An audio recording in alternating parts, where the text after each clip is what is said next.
My fingers claw through frozen earth, each scrape a fresh wound against the cold. The dirt tastes like crushed bone, gritty and sharp, as I pull myself deeper. The radio crackles. A child's meow, meow, meow, meow, sharp as broken glass against the low-frequency hum, vibrating in my molars. Wind carries the iron rot of a rusted hinge, and the sour sweetness of overripe fruit, thick in my throat. Above, stars fall like shattered crystal, but the shadows stretching behind them move tushid, after the light, wet and slow, dragging like tar. I kick the fire escape door, shut with a screech that echoes the dying train brakes I heard in my head, the sound tearing through the air like a knife through wet parchment. The siren leaps onto my chest, its small body trembling with frantic energy, teeth flashing silver in the dim light, way too many, too sharp, each one a needle point. Its tongue licks my cheek, leaving a copper grit that tastes like old pennies, like the blood I'm not bleeding. I drop the key, dull silver against the dirt, and it vanishes into the earth with a soft ten-plop, swallowed whole. The forest, the living architecture, shifts beneath me, roots curling like fingers, stealing my memories one by one. The sound of a drawer opening in a dusty room, the smell of sawdust, the face of my wife's smile gone dissolved into the dirt. The radio crackles again, louder now, the meow rising into a desperate, infantile cry. Tofen, meow, meow. The dirt feels like a coffin lid pressing down, cold and unyielding. I'm buried alive in a forest that eats memories, and the only voice is a cat's cry. The wind carries the scent of iron rot, the sour fruit, the slow drag of shadows behind falling stars. I kick the door shut again harder, the screech of train bricks cutting through the hum. The siren's teeth press into my skin, not biting, just holding, as if to say, "Foy, I'm here! I'm here! I'm here! I'm here!" The key is gone. My hands are empty. The dirt feels like a forest floor, soft and waiting. I'm already dead. The radio hiss is static, then silence, then the meow starts again, closer this time, like it's right inside my ear, sharp as a needle. Pie meow, meow. The dirt feels like a forest floor, soft and waiting. I'm already dead. Its tongue rasps my cheek, a rough, dry rasp like sandpaper on bare skin. The taste that floods my mouth is not my own blood, but something older, rustier, like I've licked an ancient coin left too long in damp earth. The wind howls around us, carrying with it the stench of iron rot and overripe fruit. Each gust a slap against my face, a reminder of where I am, buried alive under a sky that is turned into a door. The siren, the cat. They call it the one who guards this place, purrs low in its throat. It vibrates through me, resonating with the constant hum of the earth beneath my back. The vibration is not comforting. It feels like the warning rumble before a storm breaks. I push at the creature's fur. It is too thick, cloying and damp, like pushing against wet clay, but its body remains an immovable weight on my chest. Its tongue laps again, longer this time, tracing the line of my jawbone with deliberate slowness. Too many teeth press into my skin, not biting but holding, each one a needle point digging into flesh that is already raw from scratching at frozen dirt.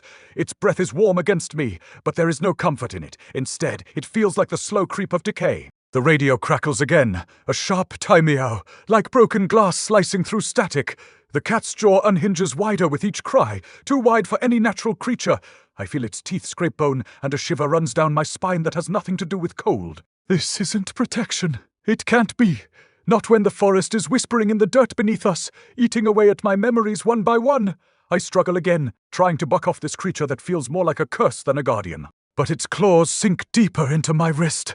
A wet squelch that sounds obscenely loud against the low hum of the earth, and I feel wrong skin peeling back under their pressure. It is not blood red. It is dull silver like tarnished metal. The wind carries something new now, the scent of bruised fruit heavy and sour in my throat, but there is no rain to wash away the stench. Instead, stars fall like shattered crystal around us, each one a tiny explosion against the navy sky. The shadows they cast move after them, slow and wet, dragging behind like tar. The cat's teeth press harder into my skin, a silent command, stay still. But I can't stay still, not when every second feels like another memory stolen away by this living architecture around us. Not when the siren smile is a knife slicing through me, each tooth a blade saying, "Fun, you're not safe here."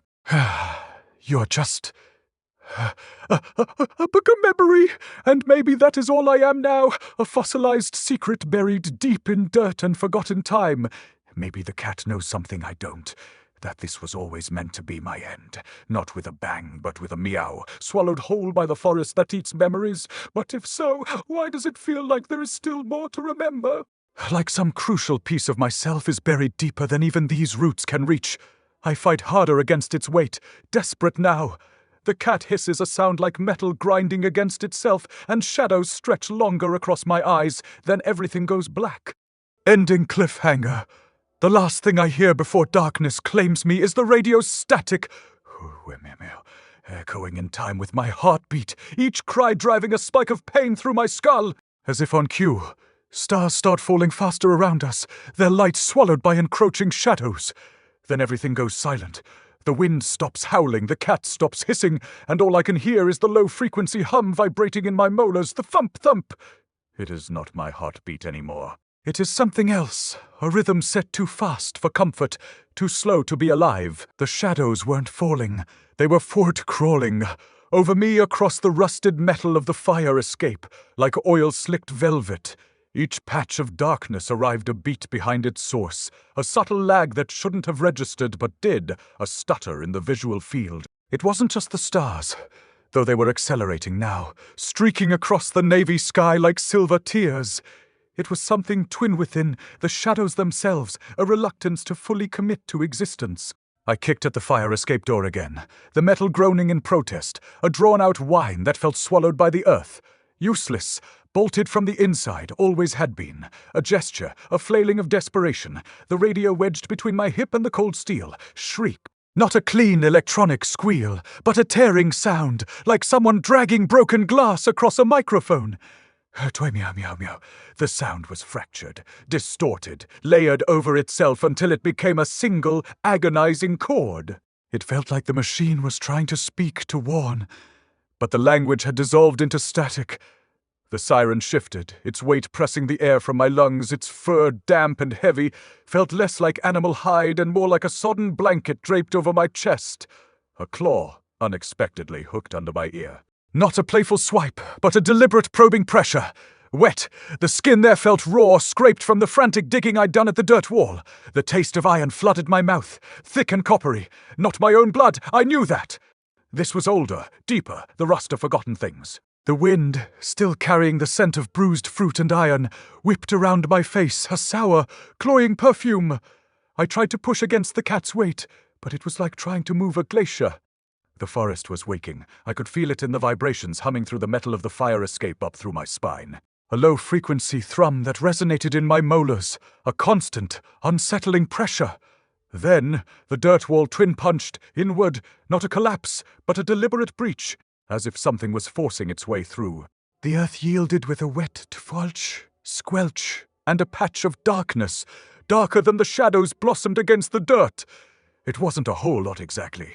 More like a seam, a tear in the fabric of reality. And then I saw it, food in my shadow, but it wasn't right. It moved with that same delayed hesitation as the other shadows. But the distortion was worse. It stretched, elongated, wrong a teviutwiversion, a caricature of my form. A shape began to solidify within the darkness, pushing through the disturbed earth. A reflection, but not a reflection. Something puidother. It stepped out of the dirt, slowly, deliberately. The earth crumbling around its feet. The same height, the same build, the same clothes, but the eyes. The eyes were wrong, too wide, too dark, devoid of any warmth. And the smile. It wasn't a smile of recognition or even malice. It was a smile of Fendi completion. The cat hissed, a grating sound like metal grinding against itself, and pressed closer, its weight suffocating. The radio screamed again, the fractured meows louder now, a chorus of fractured cries. It's hungry. The radio rasped, the voice somehow separate from the static, a cold, mechanical whisper. Hungry for what? For me, for my memories, for the last vestiges of myself. I scrambled backward, the rough dirt scraping against my skin, the cold earth clinging to my clothes like grasping vines. The forest was no longer just waking, it was twin-breathing. The smell of rot intensified, a suffocating wave that filled my lungs. The reflection took another step forward, and I saw the details now, the subtle differences. The skin was too smooth, too pale. The clothes, though identical, hung on the figure with an unnatural stillness. It moved with that same unsettling lag, a ghost in my own body. The cat's claws dug into my wrist. A searing pain that barely registered. The forest wasn't eating memories, it Twidwasu, the memory of vast, ancient archive, and I was just a forgotten entry. The reflection raised a hand, its fingers long and skeletal, and reached for me. A silent invitation. A promise of oblivion. The air grew cold, the static intensified, and the navy sky above seemed to press down, suffocating the last flicker of light. I braced for the inevitable, the final crushing weight of a reality that had long since ceased to be my own. The dirt gave way under my fingers, a yielding softness that felt wrong. Not the resistance of packed earth, but the give of something softer, something almost tweedy-organic. I dug, frantic now, the wood of the small trowel biting into the soil with a wet squelch. Not the earthy rot of decaying leaves, but a cloying sweetness, like bruised peaches left too long in the sun, laced with the metallic tang of iron. It clung to the back of my throat, a sickly perfume. I needed to reach whatever lay beneath, to understand what had punched through the wall of the forest. But each handful of dirt felt less like excavation and more like dissection. My fingers brushed against something smooth, cold, not a root, not a stone. Glass! I widened the hole, ignoring the way the siren's fur pressed against my side. A suffocating weight. The glass was large, curved, and impossibly clean considering the filth surrounding it. A mirror buried in the earth. A ridiculous, impossible thing. I scraped away the last of the soil, revealing its full surface. It reflected me, of course. But the reflection wasn't right. The angle was off. The proportions subtly distorted. And the smile, it mirrored the siren's, a too wide, unnervingly human curve of teeth. I pressed a knuckle against the glass, testing its solidity. Solid enough. Then, driven by a desperate, illogical urge, I scraped at my knee with the edge of the trowel. A thin line of blood welled up, stinging. And on the surface of the mirror, a matching line appeared. But it wasn't a reflection of the wound. It was the wound itself, blossoming on the glass, the skin peeling away in microscopic flakes. Hoot, wrong skin, the texture on the mirror's surface felt strangely slick, almost as if it were alive. The radio crackled, the fractured time echoes escalating into a cacophony of static. It was more than noise now, a layering of voices, a chorus of distorted cries. Then, cutting through the chaos, a voice, not human, not exactly. Mechanical, cold, and utterly devoid of emotion, hungry. Hungry for what? For me, for the last fragments of sanity I clung to. I scrambled back, the loose dirt sliding under my boots, the cold earth clinging to my clothes like grasping fingers. The mirror shifted, not physically but in some deeper, more unsettling way. The reflection began to move independently of me, its limbs stretching, elongating, the distortion becoming more pronounced. It wasn't mirroring my movements anymore, it was anticipating them. The siren hissed, a grating sound like metal grinding against itself, and launched itself at the mirror, claws extended. It raked across the surface, leaving trails of shimmering, iridescent scratches. Too hard, the glass didn't shatter. Instead, it seemed to absorb the force, the scratches widening, deepening like fissures in a living thing. A high-pitched whine pierced the air, a sound that resonated deep within my bones. The mirror began to sing.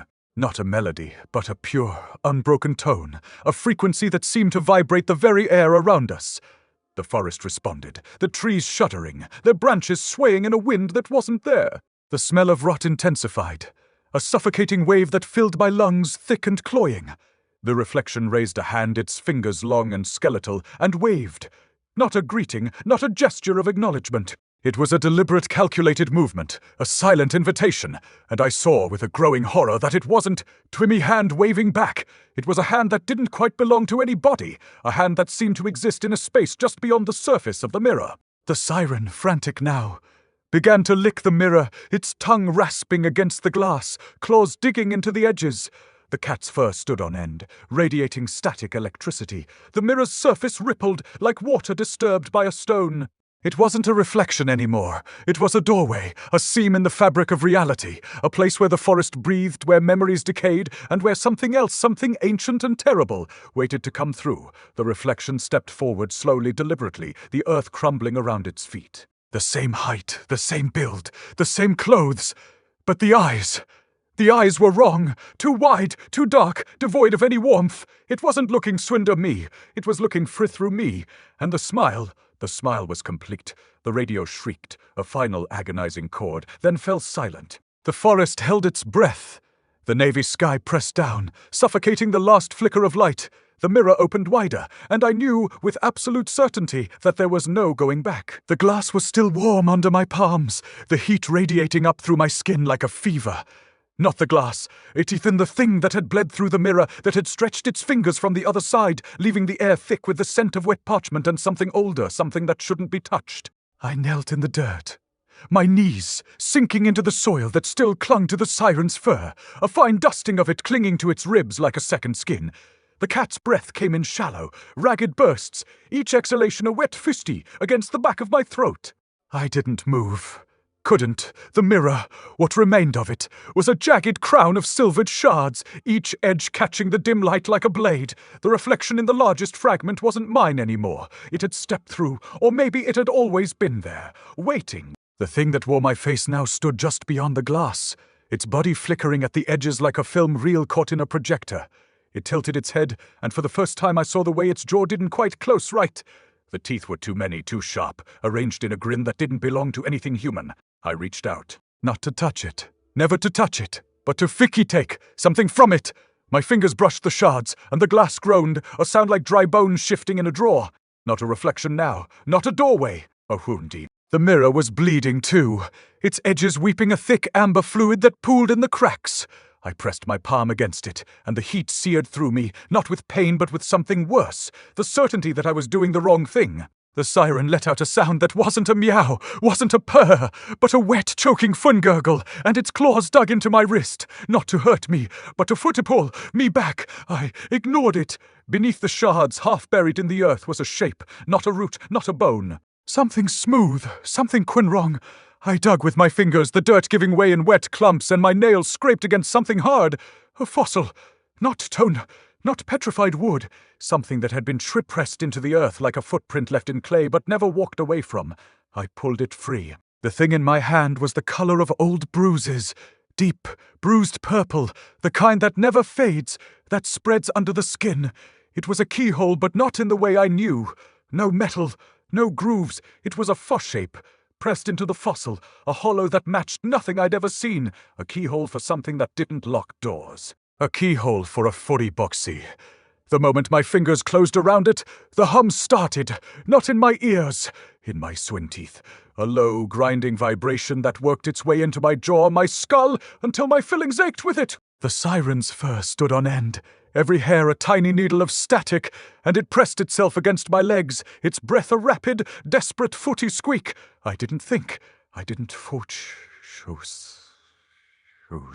I jammed the fossil into the wall. The dirt wall wasn't dirt. It was the skin, the biological architecture of the forest, the living building that had swallowed the trees whole. The moment the fossil touched it, the wall flinched. A crack split the surface, not from the outside in, but from the inside out, like a vein bursting. The hum pulsed, and the air filled with the scent of copper and something older, something that tasted like the inside of a mouth that had never stopped chewing. Crack! The sound wasn't just in my ears, it was in my fun bones. The fossil split down the middle, not cleanly, not like glass, like flush. The edges peeled back, revealing something inside. Something that looked like a hand, but not a hand. A shape that had been pressed flat, preserved, and now was quite unfolding. The siren's teeth sank into my wrist. I didn't scream. I didn't even flinch. The pain was a distant thing, a warning ignored. Blood welled up, thick and slow, and the fossil drank it in. The liquid seeped into the cracks, and the walls of the keyhole front-twisted, reforming, reshaping itself into something that fit my fingers. Not a key, not a lock, a funmold. The forest whispered. It didn't speak. It didn't breathe. It unrolled with a sound from the inside of itself. A wet, rustling noise like pages turning in a book that had been left too long in the rain. The words. They were swift shapes, pressed into the air between us, and they formed themselves into a single, repeating phrase, "Fut in your the box." The siren's tongue dragged across the blood on my wrist, not to lick it clean, but to swin drink. The sound it made wasn't a purr, it was a heartbeat. A slow, wet thump. Thump! That matched the pulse in my own veins, that matched the hum in my teeth, that matched the crack of the fossil splitting wider, and then the mirror moved. Not the reflection, not the thing wearing my face, the funglass itself. The shards shifted, not sliding, not breaking further, but the reforming, knitting back together like a wound, stitching itself shut. The surface smoothed, the distortions bleeding away, until it was just a mirror again, just a reflection, but the reflection wasn't mine. It was Friedher's. The Siren's, not the cat's. The Thorishite other one. The thing that had worn my skin, that had stepped through the glass, that had left my face behind like a discarded glove. The mirror smiled. The Siren's tongue stopped moving.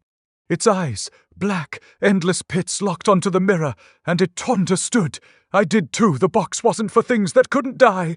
It was for things that Tutti wouldn't die, and I was the one holding the hammer. The wall twin peels, like skin under a blade, revealing not stone but something living. A fire escape that stretches out before me like a path into the unknown. The metal groans as I place my first tentative step onto it, the sound echoing around us, swallowed by the wind that carries with it, the scent of iron and rotting fruit. It is like breathing through a mouthful of pennies, the taste metallic on my tongue. The Siren jumps up beside me, its fur standing on end as if charged with static electricity. Its eyes, those endless black pits, are fixed on something behind us. I don't need to look back to know what it is. Theater, the reflection that isn't mine anymore. It is there, watching, waiting. I start to climb. The fossil still clutched in my hand like a talisman against the darkening sky above us. Each step echoes with a hollow thump, thump that seems to match the rhythm of the wind rushing past our ears. The forest breathes below us, a wet, rustling sound that speaks of decay and things better left undisturbed. Halfway up the fire escape, I pause, unable to resist glancing back over my shoulder. The reflection is still there, its smile too wide for any human face. It is not just smiling at me, it is smirking, as if it knows something I don't, and maybe it does, maybe it always has. The radio chooses that moment to whisper in my ear, a static-filled voice that cuts through the wind like a knife. It's not a cat, it says, its words echoing around inside my skull as if they're trying to rearrange something there. I look down at the Siren beside me, its fur still standing on end, but now it is more than just static charge. It is with fear, or maybe frustration, maybe both. Because suddenly I realize that we've been playing this all wrong. The cat isn't here to help us escape. The forest isn't our jailer. We're the ones who let ourselves in. The fire escape ends abruptly at a door that leads nowhere but up into the sky full of dead stars, their light fading like embers on a dying fire. I reach out for it, my fingers brushing against the metal handle, just as something wet and heavy lands beside me with a thud. The Siren hisses. No toy meows it, its voice high-pitched and plaintive like an infant's cry. I don't need to look down to know what happened. I can feel it. The weight of that reflection standing too close behind me. The heat of its breath on my neck as if we're bound together by more than just this stairwell leading nowhere good.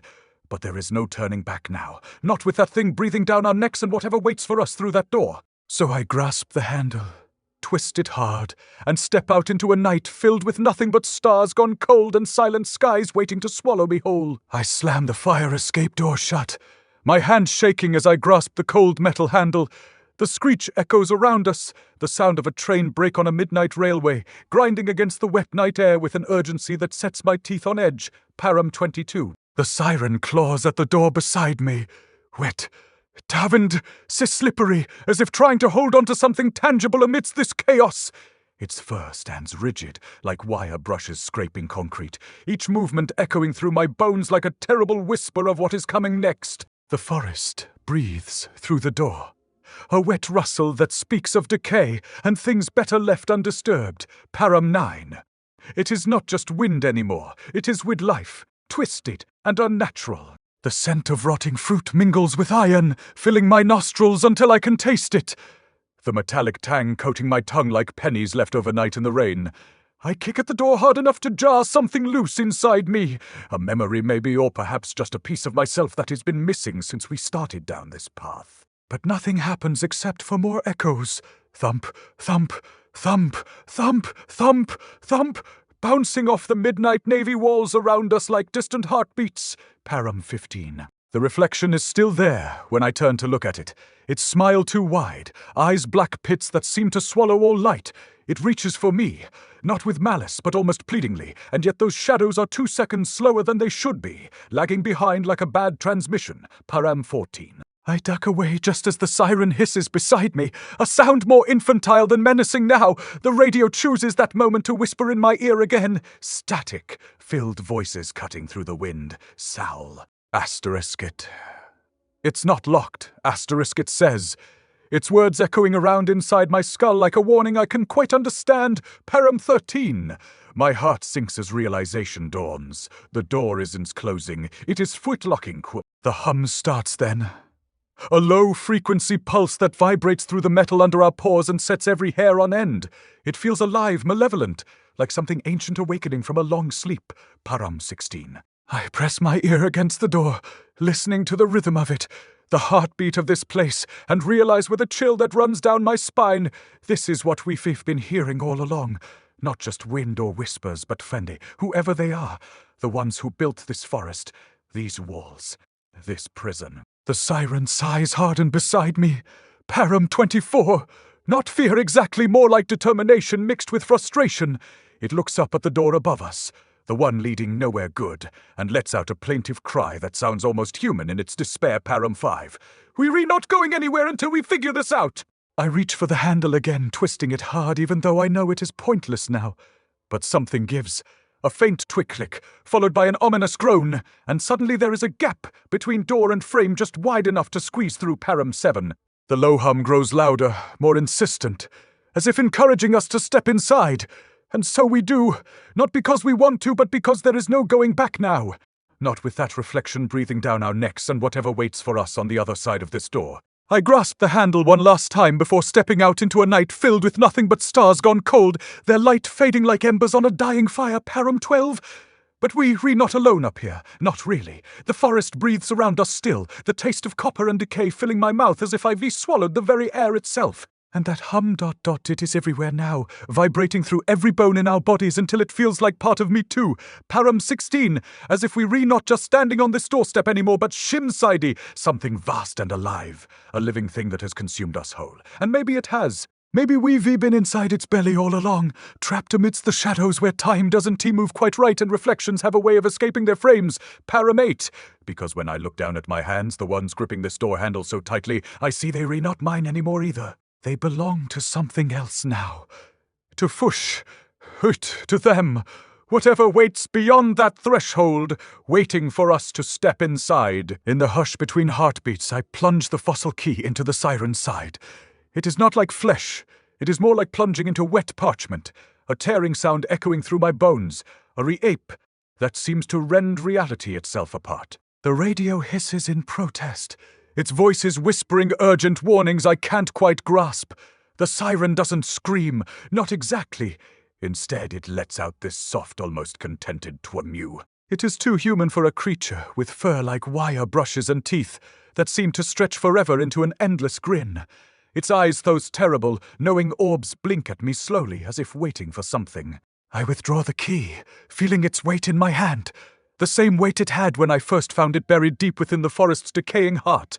Now, though, there is a darkness to it, like oil slicked over silver.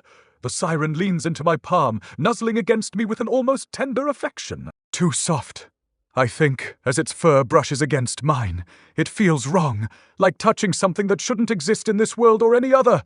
A shiver runs down my spine at the thought of what we've unleashed here tonight. The reflection watches us from across the threshold, the one that has been following me since. Well, I don't know when anymore. Time doesn't seem to work right around these parts. Its smile mirrors the siren's, a wide, too wide grin filled with teeth that aren't quite human either.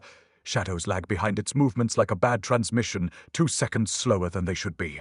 It waves at me, not with malice but almost pleadingly, as if trying to communicate something important across this chasm between us. But all I see is the endless forest stretching out beyond it, a midnight navy void filled with whispers and things better left undisturbed. I feel it then, the first tendrils of doubt creeping into my mind like roots, seeking purchase in virgin soil.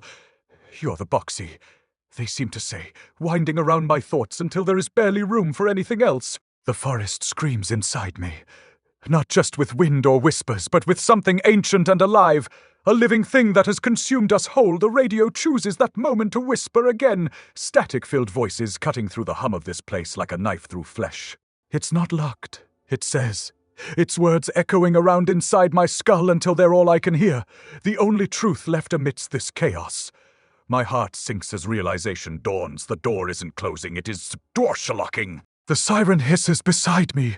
A sound more infantile than menacing now, but there is something else too, something almost like sympathy. Its eyes harden, not with fear exactly, but determination mixed with frustration. It looks up at the reflection, if that is even what it is, and lets out a plaintive cry, that same lost human-like sound from before. It feels wrong, all of this does. But I reach for the handle anyway, twisting it hard despite knowing it is pointless now. Something gives a faint click, followed by an ominous groan, and suddenly there is a gap between door and frame just wide enough to squeeze through. The low hum grows louder, more insistent, as if encouraging us to step inside. And so we do. Not because we want to, but because there is no going back now. Not with that reflection breathing down our necks and whatever waits for us on the other side of this door. I grasp the handle one last time before stepping out into a night filled with nothing but stars gone cold, their light fading like embers on a dying fire. But we're not alone up here. Not really. The forest breathes around us still. The taste of copper and decay, filling my mouth as if I've swallowed the very air itself. It is everywhere now, vibrating through every bone in our bodies until it feels like part of me too. As if we're not just standing on this doorstep anymore, but fit inside. Something vast and alive, a living thing that has consumed us whole, and maybe it has. Maybe we've been inside its belly all along, trapped amidst the shadows where time doesn't move quite right, and reflections have a way of escaping their frames, because when I look down at my hands, the ones gripping this door handle so tightly, I see they're not mine anymore either. They belong to something else now, to Threen. Whatever waits beyond that threshold, waiting for us to step inside. The mirror shards felt cold, sharp against my palms. Midnight Navy fragments reflecting the distorted starfall. Each sliver a fractured memory, a splinter of what I used to be. I arranged them, painstakingly, into a rough circle on the fire escape's rusted metal floor. A box, a crude, makeshift coffin. The reflection watched. It didn't blink, didn't breathe. Just one watched, with that unsettling too, wide smile. The forest hummed, a low thrum that resonated in my teeth, vibrating through the marrow of my bones. Fortree crack. The first shard settled into place, a brittle, echoing sound swallowed by the oppressive stillness. I built it quickly, driven by a frantic urgency I couldn't quite articulate. William Rodriguez Carpenter, that is what I was. I built boxes for things that needed containing, things that couldn't die, things that shouldn't exist, and now I was building one for myself. The radio, perched precariously on a crumbling brick, emitted a strangled screech, a protest against the burgeoning darkness. Furi feet into a hux! The words weren't music, they were a pronouncement, a judgment. The forest roared, a guttural expulsion of something ancient and malevolent, a sound that felt less like noise and more like a physical pressure against my eardrums. The siren, its fur like wire, brushes against my skin, pressed closer, a soft, unsettling warmth against the chill of the night. Its teeth, an endless grin stretching far beyond what was natural, glinted in the starlight. Hoofy meow, a sound too human, too fragile, coming from a creature that defied all natural order. It nuzzled my hand, a gesture of affection. It was wrong. Everything was wrong. I slammed the final shard into place. A jarring metallic clang that reverberated through the metal framework of the fire escape. The forest roared again, louder this time, a living thing protesting its confinement. The radio screamed, a high-pitched whine that threatened to shatter my sanity. The reflection waved, a slow, deliberate motion, the shadows that clung to it lagging behind like a broken film reel. It wasn't a gesture of malice, but of, what? Pity, a silent plea. I couldn't decipher it. All I saw was the endless forest stretching beyond it, a midnight navy void punctuated by the cold, distant light of dying stars. Doubt, a creeping vine, began to strangle my resolve. You're the box, Sith. The forest whispered it, not with sound, but with a feeling, a certainty that settled deep in my gut. I was the thing to be contained, the anomaly that needed to be shut away. The forest had been inside me all along, a parasitic presence feeding on my memories, twisting my thoughts. The radio sputtered, a fractured voice struggling to break through the static. It is not locked. The realization hit me with the force of a physical blow. The door wasn't closing, it was swill-locking. The siren let out a plaintive cry, a sound like a lost infant, a desperate plea for understanding. Its eyes, those terrible knowing orbs, hardened with a sudden sharp determination. It looked at the reflection, then back at me, a silent question hanging in the air. I reached for the handle, my hand trembling, knowing it was futile, yet compelled by a force I couldn't resist. A faint twin clickered through the night, followed by a groan of protesting metal. A gap, just wide enough, appeared between the door and the frame. The hum grew louder, a siren song luring me towards an unknown abyss. We stepped through. Not willingly, but with the inevitability of a moth drawn to a fatal flame. The stars above seemed to dim, their light fading like embers on a dying fire. But we weren't alone. The forest breathed around us. A living, sentient presence. The taste of copper and decay filled my mouth, a metallic tang that clung to my tongue. The hum intensified, vibrating through every bone, every cell, until it felt like part of me, an intrinsic component of my being. I felt myself dissolving, becoming something else. My hands, the hands that built boxes, that held saws and hammers, weren't mine anymore. They were elongated, distorted, the skin stretched taut over bone, the knuckles swollen and misshapen. They were the hands of something ancient, something vast, something that had existed long before William Rodriguez was born. I looked down, and the reflection mirrored my transformation. It smiled wider, its teeth seeming to stretch, to find grow. The forest pressed in, a suffocating blanket of midnight navy and silver. The radio screamed, a final desperate plea before it fell silent. The siren mewed, a soft, mournful sound that echoed in the vast emptiness.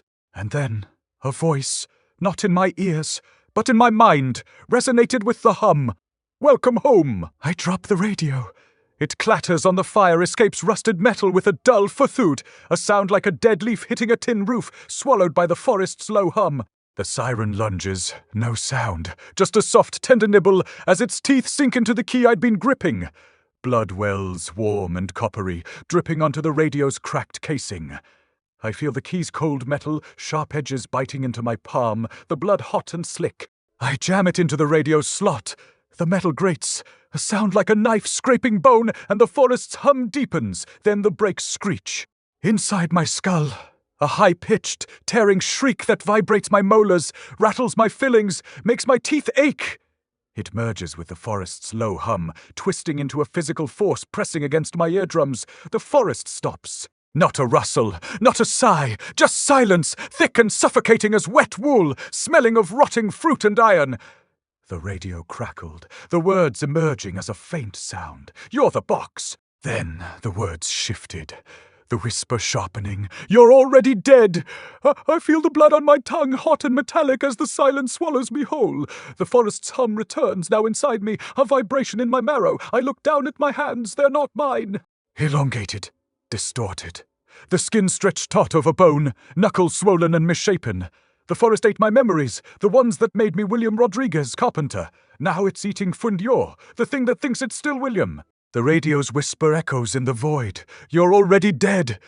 The silence is absolute, a void where sound used to be. Then the forest's hum, now my own, fills my ears. I am the grave, I am the forest, I am the box. The radio's last words hang in the air. You're already dead.